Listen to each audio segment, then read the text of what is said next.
Welcome to The Last American Vagabond. Joining me today is Sal The Agorist from the popular channel account on Twitter to discuss some important ways that he uses memes and humor to reach people with important truths, and something that I find to be very important in the conversation today. I've had a similar conversation with Jimmy Dore in the past about using his comedy to reach people with things that are important. And I've talked about this many times and how it almost disarms people, and it allows them to accept things even if they don't really agree with it, because they're laughing about it, that would later come up in conversation that actually might change their perception. And I think this is very, very powerful. And I also want to talk to him about the idea of the two-party illusion and the way he seems to be able to see through some of the partisan manipulations out there, which I also, as you well know, find monumentally important. So Sal, it's a pleasure to have you on. How are you? Good. How are you? Thank you for having me. Good. It's good to meet you. Good to meet you in person. Haven't actually got a chance to meet you before, so it's good to have this conversation. So I'd like to start with, your work in general, so I'm not going to put words in your mouth. This is what I perceive from what your work is on Twitter. So, what's your perception of the left-right paradigm, the two-party illusion? And, if you do feel like you're on one side of that, how are you able to see through some of these partisan division tactics that I think it's very difficult for people within that paradigm to be able to see through? So there's a left wing and there's a right wing, and I'm sort of out there trying to shoot this bird out of the sky. Is basically what I'm trying to do. That's the way I look at it. I'm an anarchist. I'm an agorist, which is we subscribe to a version of market anarchism where we believe that peaceful entrepreneurial non-compliance is the only path forward. There is no political solution to this mess. We are essentially run by a gang of gangs, mob of mobs, as Murray Rothbard put it.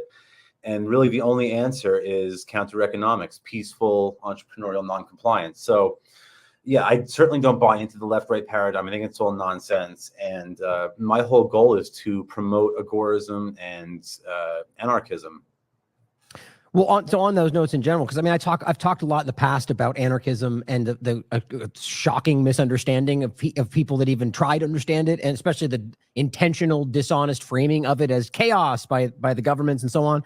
So explain what those are for people in your eyes. Agorism first, and then and anarchism, and how in which one do you gravitate more, or do you see them similar? Give me that breakdown. It's funny that you say that, because I think it was Tom Woods who said, one of the state's greatest achievements was, and I'm paraphrasing, one of the state's greatest achievements was convincing people to fear the word anarchy and love the word government. And he's absolutely right. So anarchism is basically just no government. And of course, anybody who's familiar with the movement knows it's a very fractured and splintered movement. There's 1,000 different schools of anarchism.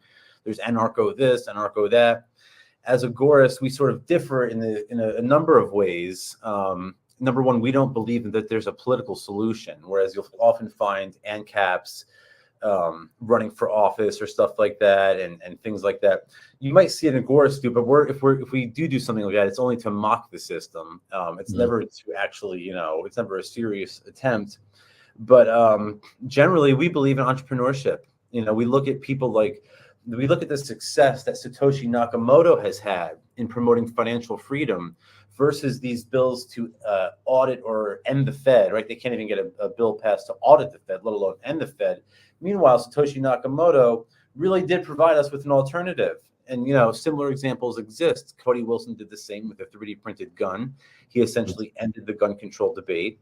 Ross Ulbricht essentially established the world's first ever free market, truly free market in the history of mankind. So we look at the success of people like that, and we think to ourselves, maybe a free world actually is possible. And the best way to do that is to, not, vote or promote a candidate or canvass a neighborhood or man a phone bank or to donate your money to a political party, God forbid, something crazy like that. We believe that, and by the way, I do the same thing at 3D Printer Go Burr. Not to, shameless plug here, but we sell and 3D printers and 3D printing supplies to people for cryptocurrency in the hopes that this makes it a little bit easier to defeat these gun laws. So a lot of our sales are for crypto into, these gun-free zones. So the idea is to use innovation and entrepreneurship to disrupt the state. That really is the only way forward. And one last point real quick, a lot of people will say, we have to have a revolution instead, Sal. We need to get out there and go head to head with the military. We think this is a poor idea for a number of reasons. Violence really never works. Right. In terms of revolutions, the man, the last man standing, the guy holding the sword who has beheaded the tyrant, simply becomes the next tyrant. So we don't think that works either. And, countless historical examples exist. So again, Agorism was started by Samuel Edward Konkin, who died in 2004. He wrote a couple of books on the subject. I wrote a couple of books on the subject. I know somebody that you guys are familiar with, Derek Brose, has also written on this. So, I encourage people to check all that stuff out. Right. Derek is part of the Last American Vagabond. We've talked a lot about the agorism and his belief in that, and this is honestly where a lot of that has come, that I picked up, is come from Derek and that side of the conversation, which I find very important. I avoid, kind of like the plague, any label in general, just for obvious reasons. But I've pointed out, I think it's easy for people to place a lot of my mindset in this exact overlap, and so it's interesting though, in regard to the few things that you highlighted. Do you have any concern about how they may be, like, I don't think anybody can debate that these, whether we're talking like a Bitcoin or a Silk Road or these kind of conversations, that we could utilize these things to circumvent the power structures. But are you worried that these things were simply, as some people have highlighted, just manipulations to get ahead of that coming out of what we're trying to do? There's no doubt about that. I look at this small block debate within the cryptocurrency community, which I've been outspoken about, and there's no doubt that the feds had their hands all over this. They intentionally agitated the crypto community to keep blocks small in order to make Bitcoin less efficient and less of a threat to the Federal Reserve notes. They knew what they were doing. There's no doubt about that in my mind. So you're not wrong, but I think at the end of the day, they're fighting a losing battle. They're swimming upstream. They're swimming against the current, and it's not going to work. We have too many tools out there. Once the white paper was released, that game was over. Now we have Monero and a million different cryptocurrencies to choose from. So they can't. They can fight, but they can't fight forever. In other words, you know what I mean? Right. I actually wrote an article about that a while ago, and I'm by no means an expert or even that well versed when it comes to the deeper parts of cryptocurrency, or specifically Bitcoin. But I remember reading an article from somebody who was, and the breaking down of how that was artificially being held. I'm like, well, that seems very obvious, like right in the beginning, and it made sure that it, like exactly like you described, right, that it was being artificially held up. And I mean, we can see the kind of byproducts of that, but I'm glad to see that it's broadened out. But I mean, there's a lot of very clear, not to focus too much just on cryptocurrency, but since we bring it up, a lot of very clear apprehension around how, the digital dollar and the digital currency in general conversation, which are not necessarily the same thing, but they're all digital currencies, whether they're cryptocurrency or not. I get why people are very worried about stepping into that. Where's your mindset on that? Do you think that right now using it from within to sort of like things like Monero, for example, to push back against what they're trying to do? Or do you see that as a trap itself? What do you think? You know what? I think that they're going to come out with CBDCs and they're going to prosecute everybody in the cryptocurrency community that they can get their hands on. They're going to impose more stringent KYC requirements, and then they're going to shut down exchanges. But at the end of the day, the Agorists, again, it's only us. It's only the Agorists. We're going to be there providing that entrepreneurial black market solution. Look what we've done with these local peer-to-peer exchanges. They just shut down local Monero. They took it off the App Store or something like that because they know it's a threat. It's unstoppable. We have decentralized exchanges out there that are just, these are run in a voluntary fashion. They can't shut all of them down. They can do what they can't. They can't stop people from having VPN. So at the end of the day, if you really are determined to have your financial freedom, it's becoming increasingly difficult because they know that their monopoly on the issuance of currency is in jeopardy.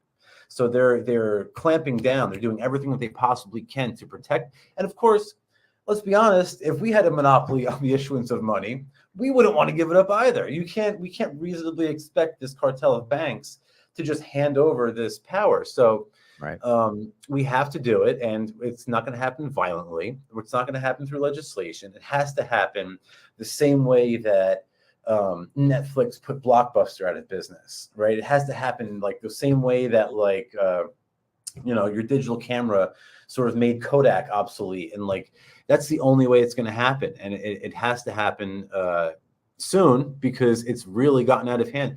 who wants to pay for these wars? Who wants to pay for these genocides and the murder of Russian teenagers? I've never met these people. I don't have any problem with these people. Why would I want to pay to kill them? Or, you know, all the horrible stuff in the Middle East, or Nancy Pelosi's stock portfolio. I'm not paying for that shit. And the only way to do that is to avoid the inflationary tax. And you have to stop using dollars to do that. So the only alternative, as far as I see it, is cryptocurrency. I wholeheartedly agree. And I've been saying this for a long time. And I think it's an obvious choice. And we have to just be not all created equal. We have to be very skeptical about what we lean into. Right. But like, taking your example about the Kodak, you know, I don't think things like that happen naturally anymore. I think that, like, you're to the point with Bitcoin, exactly. It's artificial from like business. Let's just put it like this: in a fascistic kind of concept, we've seen the blending of corporate entities with the government. So they're now completely, or the public-private partnership going global, you know, like with World Economic Forum. There's 1,000 ways they can stifle the things they don't want and rise up, even using social media as it is today, anything they want to produce or support. And so how do we get past that? Do you have any thoughts on that? Because if you're talking about just the people leaning into it, then you talk about the idea of creating barriers. Well, you can't use a VPN because we're going to make it a face scan to use the internet, right? I mean, this is where they're going, and they're telling you that. So where do you see the way to get around that kind of stuff? I think that this is a battle that's been waged historically between the state and the market. And I think historically, we always win. You know, we were talking the other day, I was talking with a friend of mine about how they're going to make this sort of, they're going to be able to use quantum technology to sort of break down the cryptography behind the blockchain. Like, it's the quantum, I forget what the exact word he was using, but they should be able to finally break the cryptography. And then we started thinking about it. I said, well, you know what? We're going to have quantum resistant blockchains. Right. So, like, you know, we're always going to be one step ahead of them, and they're going to make efforts to sort of step in front of us and block our paths, and we'll find ways around that. And this is this constant game. But the idea is if you're constantly being non-compliant, civilly disobedient, like in the sort of Thoreau sort of sense of the word, you just refuse to just peacefully non-comply with the nonsense. There's always a way around it if you find it. It might not be easy. It might not be always safe. And there will be different levels of risk involved. And it's up to the individual to determine their own personal risk tolerance. But for someone who is passionately opposed, morally opposed to participating in this fraudulent slave system, then there is a way out. There is a way out. That's the whole point. As long as there is a means, then if you're determined enough, you can make it happen. And that we have to give thanks for. And we owe so much to the people who have sacrificed so much, like Cody Wilson, who's been prosecuted unjustly by the state, like Satoshi Nakamoto, who God only knows what happened to him or her or them, or Julian Assange, or Ross Ulbricht, and all these people who have sacrificed so much, who have provided us with a viable alternative. Finally, we just owe so much to them. I agree completely, and I think that's the central reason that these things work. They're sort of like an egalitarian kind of, just here it is. No, you don't need to give me anything. Like, the benefit comes from me trying to change the world, And I hope that continues. I feel like we're in a time where that's been squeezed out. People at least trying to pressure as a society, that's not the direction we should take, And so that's what I worry about, is for that stuff to work going forward. Like, you made an excellent point there. And I make this about deep fakes. The argument for the government is there's just no way they catch up, because by the time they figure out ways to prove it, the people that are doing it are so far ahead that, and it's this cycle where, by the way, I'm surprised that hasn't become a more prominent conversation. I think it will, probably this election. But the idea of what you just talked about is that the quantum computing is that, they're trying to do that, which is, I think we all saw coming. Like, eventually they're going to find ways to be able to not, see through the anonymization and so on. But would it end up being, like, the point I guess I'm making is the people that are able to create the blockchain resistant or quantum computing resistant blockchain, they would have to make sure that became usable immediately to all the average people, or it would become another back and forth step that would take years, where my point is that if we allow that opening for the average people, I don't think it's like it was before. I think we're going to fall into some kind of technocratic panopticon, and there's not going to be any way out of that. I think that's kind of the whole design. So do you know anybody working on this? And I didn't want to focus on it this whole time, but I'm so fascinated by this. Is there anybody working on this stuff that you know about? And is that the way that they see it, that it's going to be like posted online somewhere that everybody can use and they understand it, or is it going to be monetized? You know, there are a number of developers working on it. I think I've heard Charles Hoskinson from Cardano and IOHK talk about this a number of times. I don't know if it's an active project that they have going or not, but you know, part of the problem is that the state is now prosecuting these people.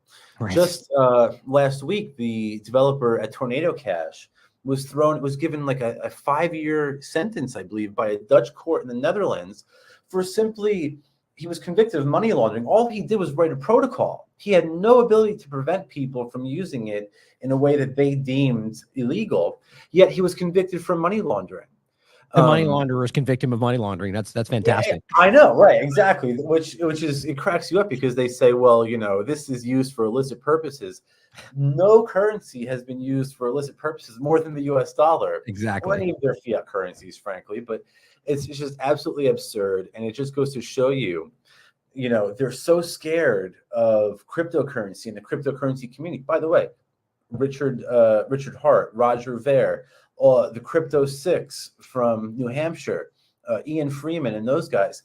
There's a reason, Ross Ulbricht, there's a reason why they're coming after these people. It's because they know they're not coming after people from the Libertarian Party, right? They're not coming after, you know, people, you know, inside Congress, these small government Republicans. They're coming after agorists. They're focusing on the cryptocurrency community and Julian Assange and the 3D printed community, 3D printed gun community. That's who these laws are targeting, right? So, like, you know, if you want to know who the most efficient members on your front line are, look to see where the enemy is focusing their fire, right? They're focusing it on the agorist because that's where the true threat is. Exactly. So let's talk about that in regard to agorism and anarchism and these different concepts.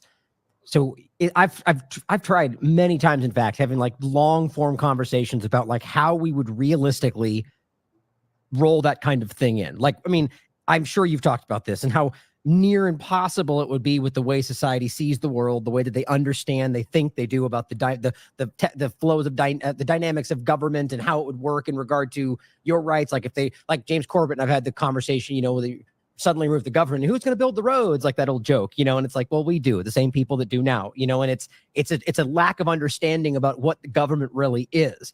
So do you have a mindset? Like, I know this is a huge conversation, but if you've got a perspective on how you would ultimately roll that out to a population that's been so drenched in the idea of statism for their entire lives, something, whether we're talking agorism or anarchism or some variation therein, how is that possible? Do you see it being possible? A future without government control?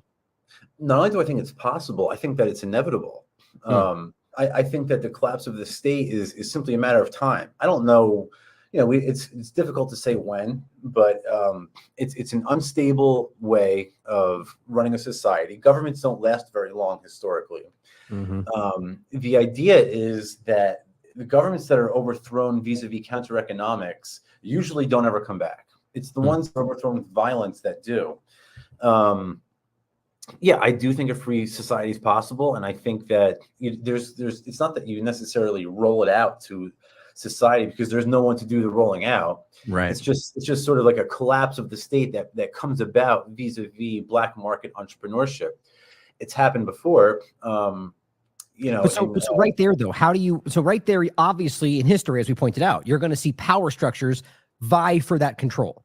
Right. And I mean, that's the real example of a vacuum, not the idea that governments that the U.S. government occupy aren't going to retake their own territory. It's, you know, the idea that it's all the bag. It's that's exactly what they do. They're going to swoop in. People will be salivating about the opportunity. So how do you squeeze in there and make that happen?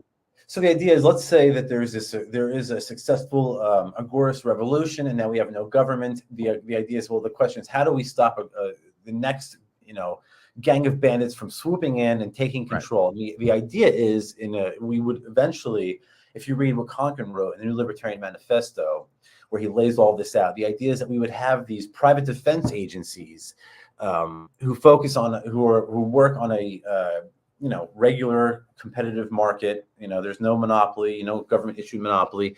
They're simply working based on their own efficiency. and they would defend from these gang of bandits. And we think that would be a much more efficient way of doing it.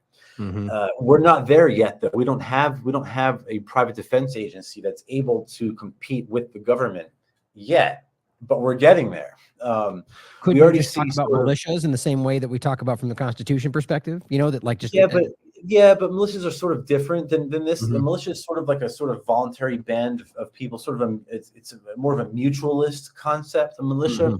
What we're talking about is something more in the long lines of what Dale Brown is doing in Detroit. Okay. We saw there were other examples coming out of Texas a few years ago where they had this app. I can't think of the name off the top of my head, but it was like if you were in trouble, you would go on the app and send out an alert, and your community would get a notification, and they would swoop in to like see what's up and if you were okay. But Dale Brown, I'm forgetting the name of the organization, of course, now that he works with. It's something in Detroit, and it's got like a funky name to it, but he's like literally providing like private security to people. And we also see it in the courts, right? We see arbitration and mediation taking an increased percentage of court cases away from the state. And I think this is a wonderful thing. Also, smart contracts, by the way, on the blockchain are decreasing demand on state court systems. So we think that it can be enforced more efficiently vis-a-vis the private market. And I think history's on our side. And the government does nothing efficiently. They can't even write a budget. So I don't doubt for 1 second that once we get these private defense agencies set up and running, that they will function more efficiently than any state police force or military ever could. I agree. And I think it's really hard for someone to make an honest case for the opposite of what you're saying. I think it's really about the desperate effort to maintain the status quo, right? For the people that are invested in that status quo. One more question on this before we jump into something else. And would you argue, let's just say you feel or decide, which I'm not saying I disagree with this, but that somehow you recognize that those things are never possible, just for sake of conversation. Do you see a way that, like, let's just say these same people with the same mindset were able to remove, not necessarily overthrow, but remove the bad elements of what we're talking about today? Again, just completely hypothetical. Do you think there would be a path forward within this kind of a structure with the right people in place, or a way to make that happen? No. I think that the system is inherently designed to protect that monopoly on violence, right? Essentially, the way I sort of look at it is you sort of, throughout history, you've had these different warring gangs competing for power, and eventually these two bands of power, these two rival bands, decided upon, rather than kill each other, we're just going to come to this power sharing agreement where every 4 years I get control, and then every 4 years you get control, and it's all sort of nonsense. But it's sort of like that meme that I've posted a number of times where it's like the gorilla in the zoo, and it's like, I'm not interested in having a more benevolent zookeeper. I'm interested in getting back to the jungle. I want to be free again. I could care less about, the strong man in the White House, as Davy Crockett put it. I'm interested in getting rid of that White House entirely, and just, or as Jeff Dice says, we don't want to sit at the table. We want to flip the table over, Exactly. So that's the way I see it. I couldn't agree more, and it's important to try to flesh out these thoughts for people to better understand what we're talking about, because that's usually the mindset. It's like, well, why don't we just put those people in place now and let this work? So, I agree. It's a weaponized system. I would argue, though, that I think that if, I've made this argument before about, like, hypothetically, let's take what term would be the right to you, not like an idea of like a king and his people. Going back as far, whatever you'd call that, the dictatorship, whatever. And so the point would be, hypothetically, if you had a king with absolute power, or queen, that actually cared, for whatever reason, was the most benevolent, altruistic person alive, and genuinely did everything he could to make sure everyone in his kingdom was absolutely happy. Realistically, that'd be the best case scenario, not for freedom, but the idea of a society functioning because the guy really does absolute power. Now, I'm not advocating for any, because the point would be the next person's probably not going to be as benevolent, right? But you could see how in any circumstance, you could make an argument that with people that actually cared about using whatever system to the maximum benefit of the people, would be something that would end up being positive for the people. But I think your point, and I agree with, is that these systems are rife with opportunity for abuse at every turn. And I think that's what government really is. And that's why I've always been so I've leaned into things like anarchism in general. As I've said many times in the show, it's the only ideology that has no place for rulers. I wonder why they don't like it. Right. Of course. You can absolutely establish a temporary state of increased liberty, of maximum liberty, of a lot of liberty, right? This is what the American founders did. This is what, it's happened a number of times throughout history. It's, I wrote a book about this, The American Experiment, where it's like one of the point I'm trying to make in the book is that the Greeks got tired of their government, so they overthrew them, and they, instituted this new form of government democracy to try to limit the state. That didn't work. So the Romans tried something else, that didn't work. The American founders tried something else, that didn't work. And it's time, guys, where we say, hey, maybe the whole idea itself is flawed, of trying to find, this Goldilocks government, as I call it. It's maybe that whole search itself is flawed. So that's the way we as Agorists see it. And, the alternative is freedom and liberty. And you're not going to find that from politicians.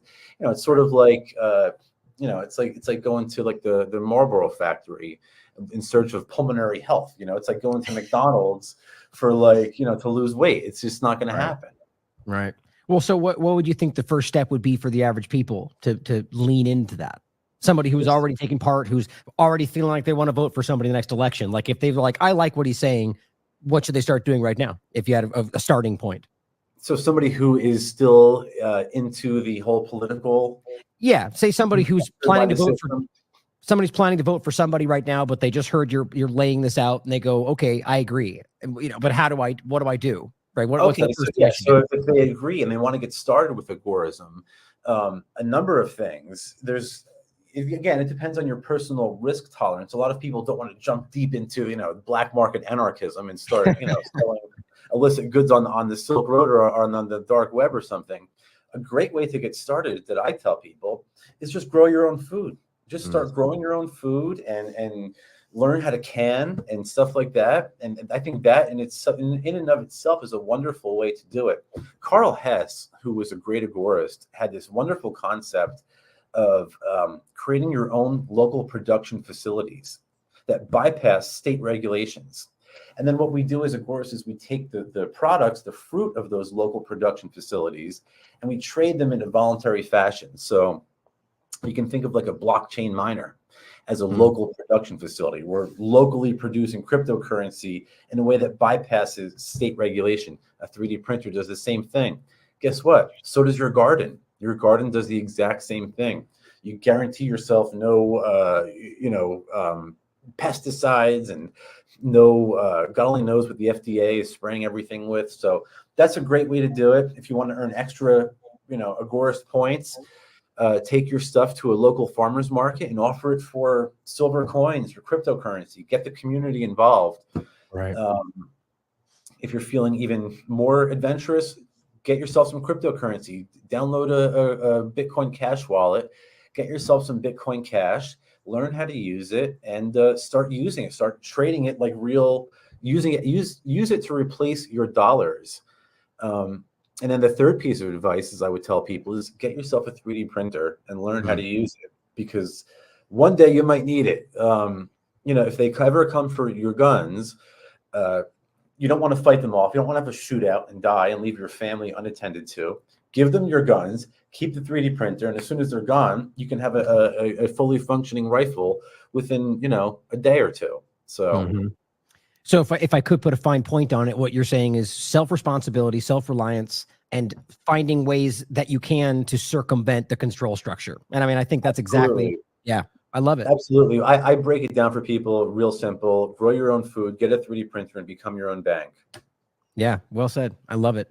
And, and what's funny is all of these things are in efforts or some transitional period of them trying to make them illegal, right? Every single one of them. Which is exactly the point. And again, that's how you know that we're onto something, because that's where they're a target. That's where they're focusing their fire. Yep, exactly. Well, so let's talk about the two-party illusion perspective of all this, because obviously what we're talking about would be, when we're able to get beyond what we're dealing with now. So now what we're faced with is this endless cycle, which I love the way you frame that, a power sharing agreement. That's exactly what it ultimately comes down to. And so what we're talking about is, this inundation. People are completely lost. Those that are, and you tell me your thoughts on this. I believe it's a rapidly decreasing number. I don't necessarily know if that means majority or not, but I think from the COVID illusion to even things like East Palestine to what's going on with Israel and Gaza, people have been shaken free from this, or really just understanding that they have been lied to about a lot of different things that they haven't really accepted before. So first and foremost, like, do you think that the two-party illusion is losing its power, and how is it, you have a very prominent account on Twitter, and it's interesting that you get a lot of traction with things that seem to challenge that, which other people have a hard time doing that. And so what do you think is the secret to that? So both those questions, whichever one you want to take. Yeah. So like, I think that the state is obviously threatened. We've discussed that, but I think that I'm not hopeful that we're going to wake people up. I don't think it's realistic for us to expect, tomorrow the world is going to be, we're going to convert the global population to Rothbardian anarchism. That's not going to happen. Yeah, I wish, right? Of course, the world would be a better place if everyone read Mises, but I don't think that's likely to occur.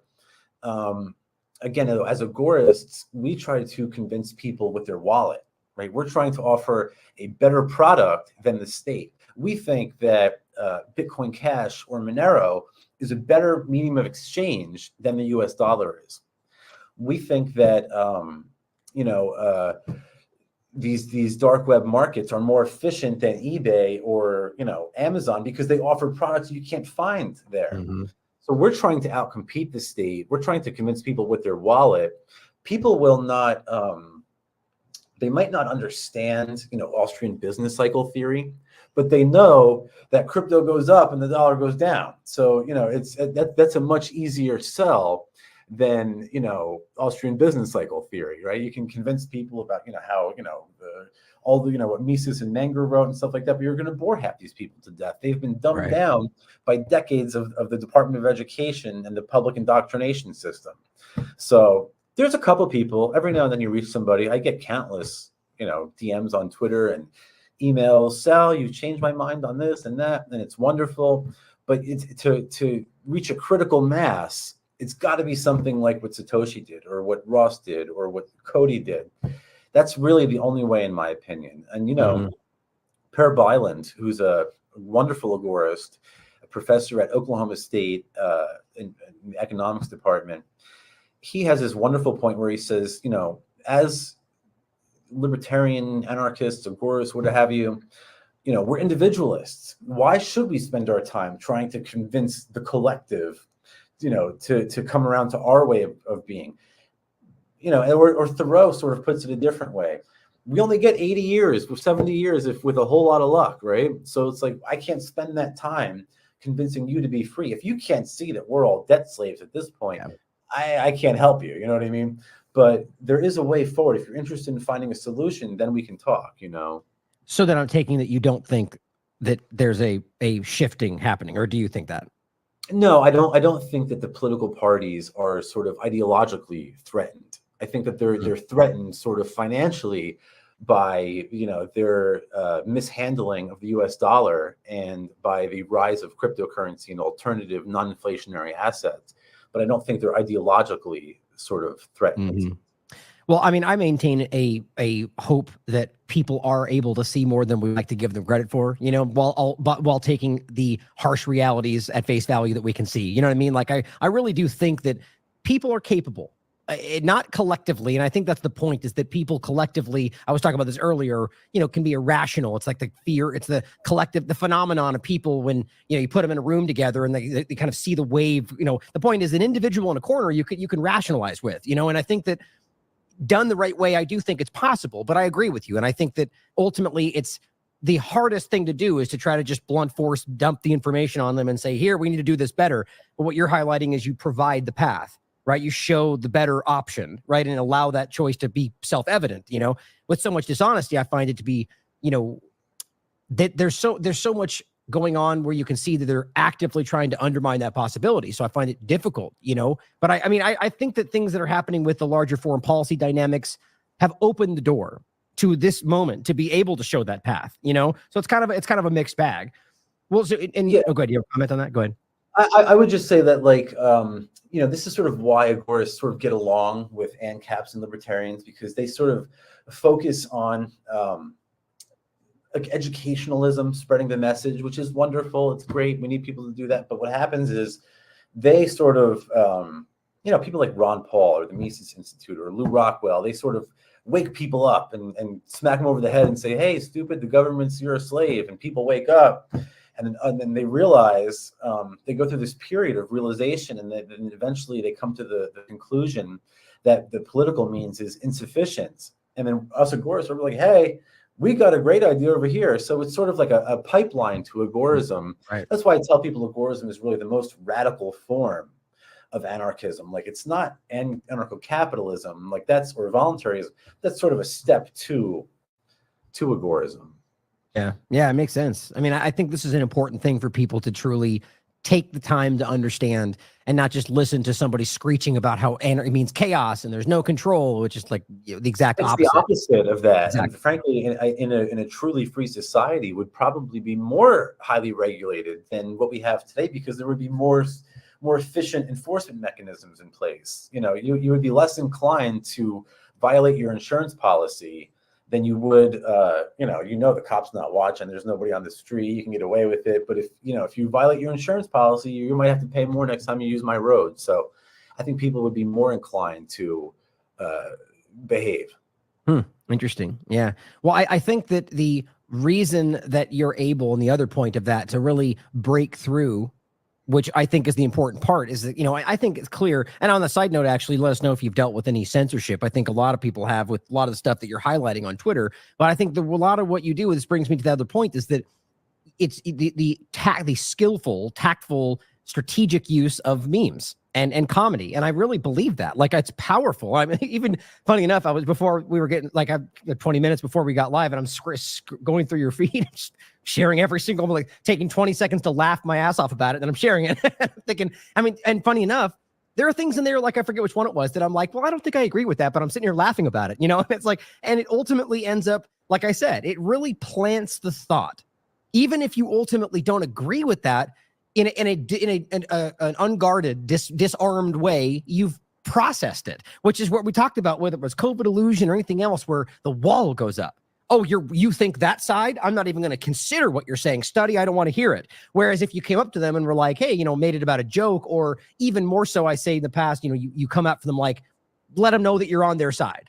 I agree with you, but here's this thing that I got shared from somebody else that agrees with us, and show them the thing. Oh man, that's crazy. What's the difference? It's the wall. And so that's what I think your work has been so important. And I'll just bring up I have a couple of the ones I just grabbed this morning. Like, for instance, Deal with the Poll is just about highlighting an unpopular truth that most people, I think, are generally aware that the U.S. government is not some benevolent, altruistic entity. It's fact marching around the world and destroying a lot of things. And that's not the people. That's not the country. That's the government, right? And I think that's very important. But to the point I'm making, things like this. If government can suspend your... Oh, actually, no, where's the funny one I was talking about? Well, I mean, I guess I didn't get the best examples of the funny ones, but in case I thought these ones are the best message. But the memes, nonetheless, are funny. They're characters you're comfortable with. For those in the podcast, the ones I showed, it says, if government can suspend your rights anytime there's a crisis, you don't have rights, you have permissions. Exactly. Or all the powers you gave your government to stop terrorists were used to terrorize you. And lastly was when people think they're awake to the NWO, but they think an election will fix it, with the kid's face with a sneer on it. I forget who that's from, actually, by the way, what movie that's from. But in case, the point was, if you want to comment on that you use these things tactfully, and they're reaching people that I think would otherwise not consider them because of that. So there really is a meme war. There really is an actual meme war. And the military has written papers on the art of mimetic warfare. They've spent millions of dollars to analyze this. And there's a great book called Like War, which discusses how Mossad and the CIA and MI6 and all these different intelligence communities manipulate social media and the meme war in an attempt to sort of control and shape public opinion. And they're bad at it. They're very bad. You know what? They're very bad at it. And the truth is, we're all better at it. We are better. But there's a reason for that. And the reason for that I've determined is that what is a meme? And this goes back to the 70s, where the term comes from. A meme really is just, in the current sense, it's really just a image or a GIF or a little video clip or something that is sort of like an argument. It's like an argument in an image or an argument in a GIF. And the bottom line is, if you have a poor argument, you're going to have a poor meme. If you have a good argument, you're going to have a good meme.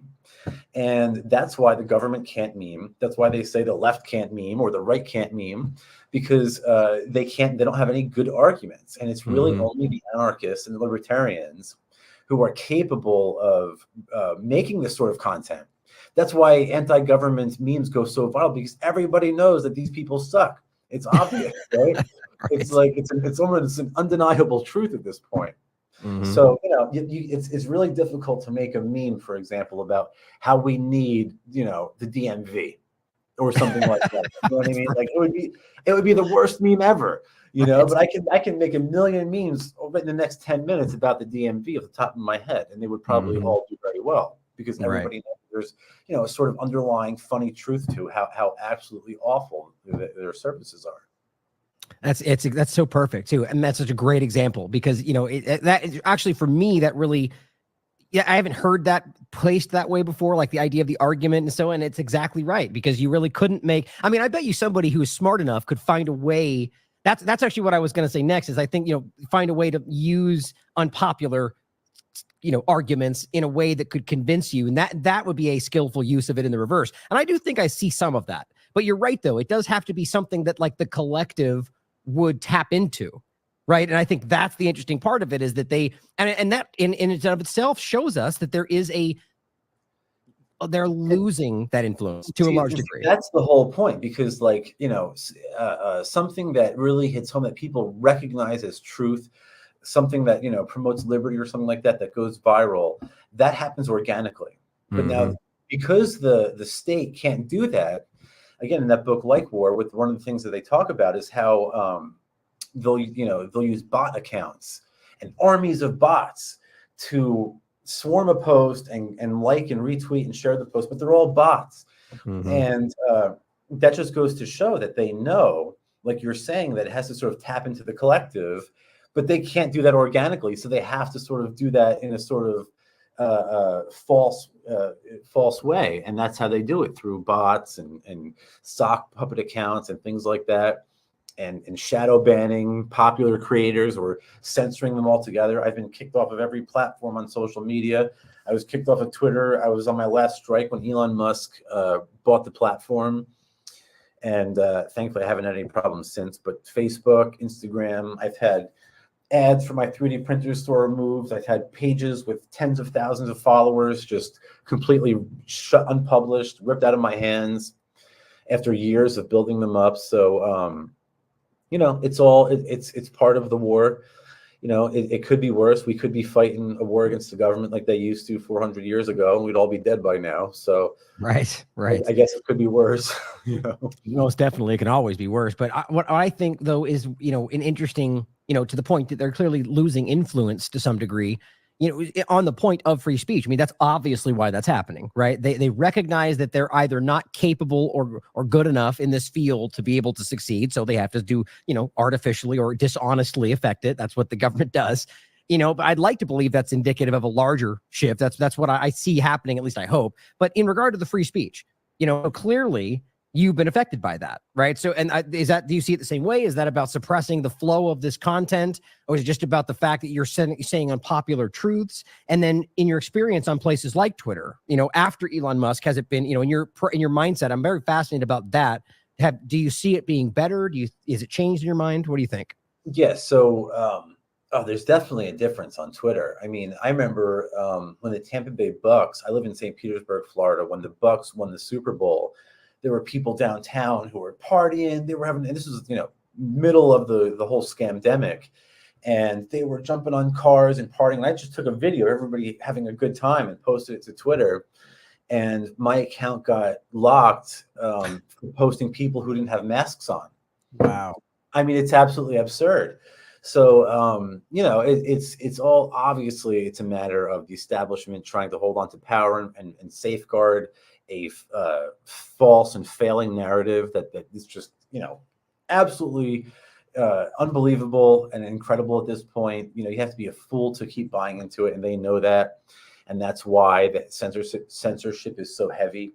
But I think that now that Elon has actually, it's not a completely free speech platform, because I'm sure I've heard complaints. I'm sure that there's people out there who've said stupid shit that we wouldn't agree with that probably got censored. But it's a hell of a lot better than Facebook or Instagram or than Twitter was. And I think just doing that, he's creating he's putting competitive market pressure on Zuckerberg and the folks at Meta to sort of loosen their restrictions. Instagram has just actually offered me monetization because now Elon has monetized Twitter accounts. Now Instagram has to sort of do the same thing to compete with X. Will it work? I don't know. I think Zuckerberg is too deep in bed with the CIA and the FBI. But time will tell. I'm happy on Twitter. I love Twitter. It's the only platform where I know I'm not going to be suspended. I don't promote violence. I'm an agorist. The next step is pacifism. We're like one step away from being full on, pacifist, Tolstoyan pacifist. But like, I'm not going to go out there. I'm not telling anybody to go fight the government and chop the heads off the IRA. I'm not doing that stuff. So it's absurd that I even have to deal with these things. But here we are. Yeah, and I honestly hope you're right.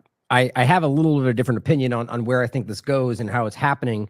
And I think we're at a different phase of what is being done through social media. I frankly don't see Elon as being an honest character in all of this. And I think that, somebody with for many different government contracts and the overlap, and it's obvious that there's something else going on, I think, in my opinion. But I would agree. I mean, I've got my account back, right? And I was censored 4 times on Twitter, and I actually got it reinstated. And I said this when it first happened. I said, look, if, I'm not going to think anything until if I get my account back, I don't think it's going to happen. And then it did. And then, I've leaned into it like I said that I would. And, and even in the sense that I've said many times that I think that it's clear that right now, no matter what you look at, Twitter is the best location, which I even say grudgingly, because I don't think that what they're doing is in our best interest in a general sense. And I'll tell you what I mean. But there's nowhere else that you can get that kind of real-time information. And yes, you have to consider that half of it could be fake, but that's just being objective and questioning everything, right? But it's the type of information you can get through there in real time, I guarantee is a thorn in the side of a lot of agendas. And there's been so many things that have broken down. A good small example in regard to Israel and Gaza, like the first week, I think, or first couple of weeks, Israel bombed a location that killed a Reuters journalist in Lebanon, right in the beginning. And it was immediately self-evident based on facts that we could prove that Israel had stated that they were bombing this location. And at the same time, time-stamped on Twitter, you can see that they were there posting that they were present with a Reuters journalist and 3 other journalists. The area exactly where they were got bombed, and the guy was then dead. And I'm like, okay, well, Israel killed the guy when he bombed him. And I came out and I reported that, provably. And it was like a week and a half until Reuters came back and admitted that happened. And I'm thinking, whether they were some other level of due diligence that I highly doubt they were doing, the point is that real-time info was something that they weren't even considering, or they didn't care, or they were ignoring it. But that's the kind of thing that really puts a stick in their spokes. It screws up the process. So that, I think, is absolutely good. And I think that I've been reaching more people on Twitter and so on. But I think that what we're dealing with, and let me know what you think about this, is more about social engineering more than it's ever been. I think we're in this very alarming setting right now where, and by the way, in my experience and what I've seen, there's been a lot of people that have been censored so far. Kit Clarenberg, for example, who's just doing good work on foreign policy, was deleted, and they followed up and confirmed that situation. They said he's been censored and he's gone. And there's plenty of things he says that I don't agree with. It's about free speech, and I think we agree that that's a paramount absolutist kind of concept. And so it's just interesting to see. But again, just like I said with Trump, who I also don't support or agree with, I hope everyone's right about him. We should, right? We should hope that the people who see him as a good person are right, because why wouldn't we? And I hope the same here, but I'm very worried about the way that they can use this, especially with mostly, I think, Republicans at this point, believing that this is on their side. And then until something turns, or something like Yacarino, is part of this, and how that could easily go another direction if Elon steps aside, or even the same point I made before about what happens to the next person who's in control. And will it go, what are your thoughts on all of that? Do you think that there's any worry that it may just be surreptitious and allowing a little bit more reach to some while cementing something different? So I think it's possible that Elon Musk is not a libertarian, but still does good in the world. And I think that Walter Block has this great book called Space Capitalism, where he essentially says, yeah, look, Elon's taking all these subsidies, you know, at SpaceX from the government. So we can't call him a libertarian, but clearly he is, you know, sort of in a very agorist sense, he's sort of made NASA obsolete. I mean, NASA doesn't fly anymore, right? It's only SpaceX. We sort of privatized space travel. Now, of course, you know, he's taken a bunch of subsidies. We can make the argument exactly how privatized it is. Right. It's undeniable that it's better than it was under NASA, right? We don't have the Challenger exploding and the other one exploding and killing people left and right. And, you know, they can't get to the space station. We're having to hitch rides with the Russians and all this stuff. So at least, like, yeah, he's not a Rothbardian. He's probably not even a libertarian compared to us, or even like a free thinker in the sense that we would use it. But it's certainly better than what it was. And I think that's true in terms of space travel, in terms of social media. There's a lot of shit he does that I don't like. I've seen people censored for, like, again, like you said, a lot of foreign policy stuff. I think that at the end of the day, he is a businessman. He kind of does sort of bow to financial pressure, which I understand. He's got to, like, sort of, you know, keep the doors open, which it makes sense. Is it how I would run Twitter or SpaceX? Probably not. You know what I mean? I wouldn't be doing government contracts or anything like that. I wouldn't even let politicians on the platform. Right. I wouldn't even let political speech on the platform. That is an interesting point. I wouldn't want them to spread violence using my platform. So, you know, I don't think he's perfect, but I do commend him on this small steps. Did I lose you? Again, like you said, I hope he does well. I lost you there for a second. You said I do commend him on, and then you got cut off for a second. Yeah, no, I do commend him on what, you know, progress he has made so far. And like you said, you know, I hope that people are right about him in that sort of sense. I don't have that sort of confidence about Donald Trump, because we've already seen he's already, you know, had the reins for 4 years, when we know he's responsible for more inflation than any president in history, and he murdered American children in Yemen, and 4 years of war in Afghanistan, and tariffs, and blah, blah, blah, blah, blah. So I'm not that confident about him, but a market actor, I have much more faith in. Yeah. Well, you made an interesting point there about politicians. And it's an interesting concept that we even allow, you know, so it's this weird little game they play where they've got the official account, but then they've got their personal account, and they can say things and they use them interchangeably all the time. But then when they need to, they can pretend like that was in my personal capacity, and you know, which is a real thing. But on the old Twitter, they used to get you for like harassment if you went on their personal account. You would have to go on to their public account. If you went on their personal account, they could get you for harassment. So now I just harass them. Now that Elon's back, I can harass them from both sides. I do. Well, there you go. It's all worth it. Right, exactly.